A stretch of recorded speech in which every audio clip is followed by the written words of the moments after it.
Okay, so I made this deck for Jordan because he said he was interested in the Eldrazi's.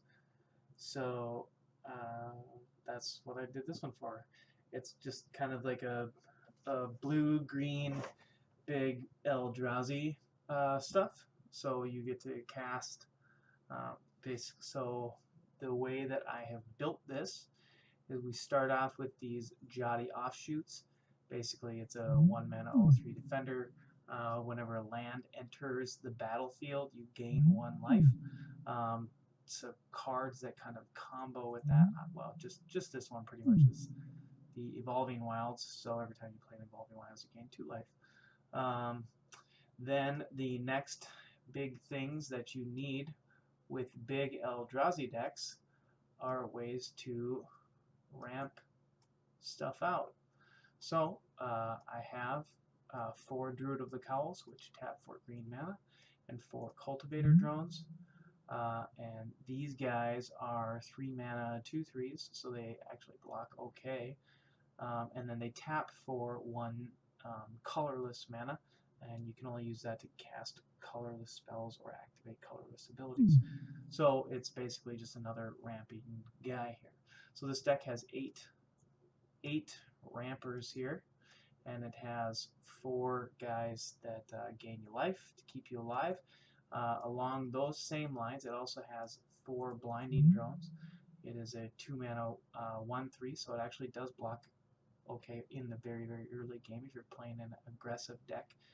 And then it has pay 1 colorless mana, and then you can tap a creature, so it actually blocks early, and then you can use it later to get stuff out of the way when you're trying to attack with your giant guys.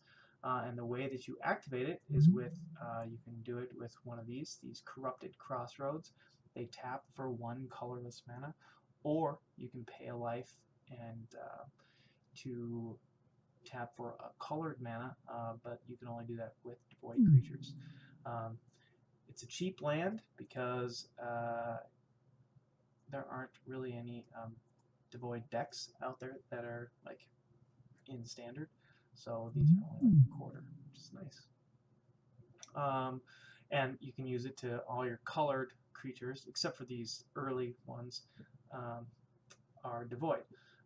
The reason that it's not a big deal for the Jotty offshoots and the Druid Cowls is because I actually run a lot more forests than I do islands, and that's because there's just a lot more green stuff in the deck anyways. And the major things that you want in the early game um, are green mana anyways. So then, next thing, how do we get these big fat guys out? It's, well, we ramp out with these guys, and then the other things we have are, we just have 2 copies of Call of Scions. So 3 mana, create 2 1/1 Scions that you can sack for mana. We have 4 Eyeless Watchers. I'm running 4 of these because it creates 2 colorless 1/1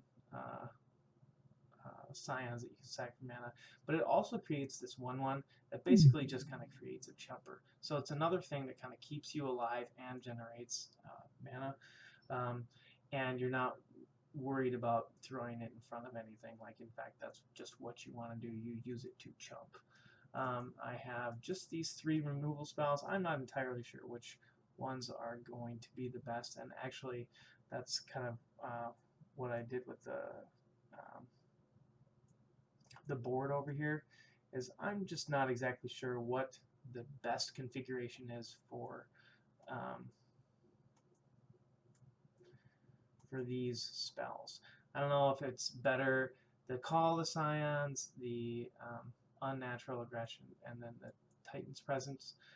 So the Titan's Presence basically in this deck kills just about anything, because you reveal a colorless creature from your hand and it kills the thing with power less than that.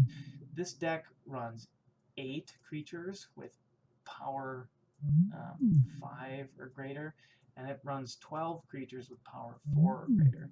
So 12 things in your deck can kill stuff with power 4 or greater. So Titan's Presence pretty much just kills a lot of stuff. So that's just... I ran it in a couple games, and I didn't have... It wasn't like the best, which is why I added these unnatural aggressions instead. I kind of like... I don't know. This seemed a little bit better. It got a little bit awkward with like death touch creatures, so I'm still not entirely sure like what the best is. So that's why it's actually kind of nice to have these in the board. So like between games, like if you're playing against stuff with like death touch creatures, you can stick in the Titan's Presence.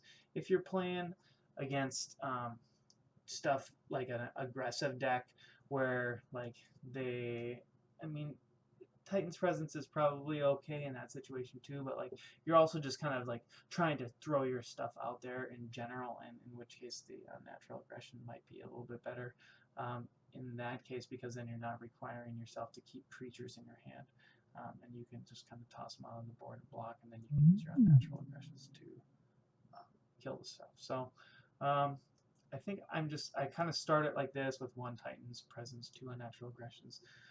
And then the other thing too is, if you kind of find that you need more removal spells, you can swap some of these in and out. The next big things, ramp. More ramp. We have more ramp. Here is the big ramp pile. Look at that ramp pile. Man! That's going to ramp some stuff out. Okay. These guys, so then these are your big, the game winners here, right? Right here. So these deathless behemoths in the games that I've played have actually been fantastic. A 6 mana 6/6 vigilance, and then you can return them from the graveyard to your hand by sacking 2 scions. Well, guess what? We have lots of ways to make scions in the Eyeless Watchers, the Call of Scions, as well as these Drowners of Hope. They all create scions, so this guy, even if he dies, which it's pretty hard to kill him, he doesn't die all that often. So like when he does, you can just make him come back, which is really nice. I did that. It feels good. It feels really good. It's Conduit of Ruin. It is a rare. It's cheap. It's dirty cheap. This whole deck is disgusting. I'll show this at the end of the video how cheap it is. I mean, it's not good. It's not like great by any means, but it's fun and it's decent. Anyways, so Conduit of Ruin. When you cast Conduit of Ruin, you can search your library for a creature with converted mana cost 7 or greater. This is where I kind of struggled. I'm not sure if he totally fits in this deck or not. The thing that I do like about him is that he does, even if like you're not searching out the big guys with him, he does make the rest of your stuff cheaper. So like you cast Conduit of Ruin, and then just by him sitting on the board, makes Deathless Behemoth cost 4. It makes Drowner of Hope cost 4. The reason why I kind of struggle with putting this guy in your deck or not is because he really does only search out these 2 guys, the Desolation Twins, which I did get to cast in 1 game, by the way, and it is fun. So this guy, you cost 10 mana, 10 mana for a 10/10, but he also creates another token that is also a 10/10 Eldrazi creature. So you get 20 power and 20 toughness for 10 mana. It's gross. And then if you happen to, so you cast your Conduit of Ruin, you search up your Desolation Twin, goes on top of your library. This guy lives the next turn. The Desolation Twin costs 8 mana. This last game that I played, I cast Desolation Twin on turn 6 with 4 forests on the board, and that was it. I had 4 forests, 2 Druid of the Cowls, and then I had, I did an Eyeless Watcher on turn 4, and then turn 5 I cast a Deathless Behemoth, and then turn 6 I cast a Desolation Twin with 4 forests on the board. It was disgusting and awesome. So this deck is super fun. That's kind of how it works. Basically, the way you kind of hope to get some of these guys early. You want any of these guys early is good. Your ramp spells, your Druid of the Calls, your Druid of the Calls, your Cultivator draws to ramp. Your Jotty Offshoots just kind of block and keep you alive by gaining your life. And then the Blinding Drones just kind of block. And then later in the game, when you have your Desolation Twins and your Conduit of Ruins and your Deathless Behemoths out, these guys can actually tap something and get them out of the way, which, by the way, Drowner of Hope also does by whenever you sack a guy, you can tap a target creature your opponent controls. So that's kind of how the deck works. You ramp out big stuff, and then you use your Drowner Hope and your Blinding Drone to kind of close out the game by making stuff not able to block, and then you have just a couple of removal spells. Just quickly through the lands. Corrupted Crossroads, we kind of went through. Evolving Wilds, the reason it's there is because of the Johnny Offshoot, giving you a little bit of extra life. But also, the deck only runs 2 just plain islands, but you really don't need that many because the Blinding Drone and the Cultivator Drone are the only really early ones. And, like there's only this 10 blue cards in the deck, and all of the blue cards can be cast with Corrupted Crossroads and like a Woodland Stream, and then your Evolving Wilds can search up these islands if you really need them. So I've never been stuck for mana. And then I think it's 9 forests, just kind of get you there. So quickly through the sideboard. It's nothing special. I just kind of tossed this together, but a small amount of thought went into it. I already kind of went through these ones. If you're kind of going through the benthic infiltrators are really good just to be blockers, and then they can also do some kind of ingesting. So like if you're going into I kind of thought if you were going into a game where you know it's going to go long, like benthic infiltrators could be good just to start pulling stuff off the top of your opponent's library. The Wildest Dream is kind of like your really good card in a game that you know is going to go long. Return X target cards from your graveyard to your hand, exile Wildest Dreams, and this deck is going to have a shitload of mana, so you can just return your whole graveyard to your hand and just start recasting all your stuff again if you need to. Oblivion Sower, I just stuck him here because, I don't know, just another cool big threat.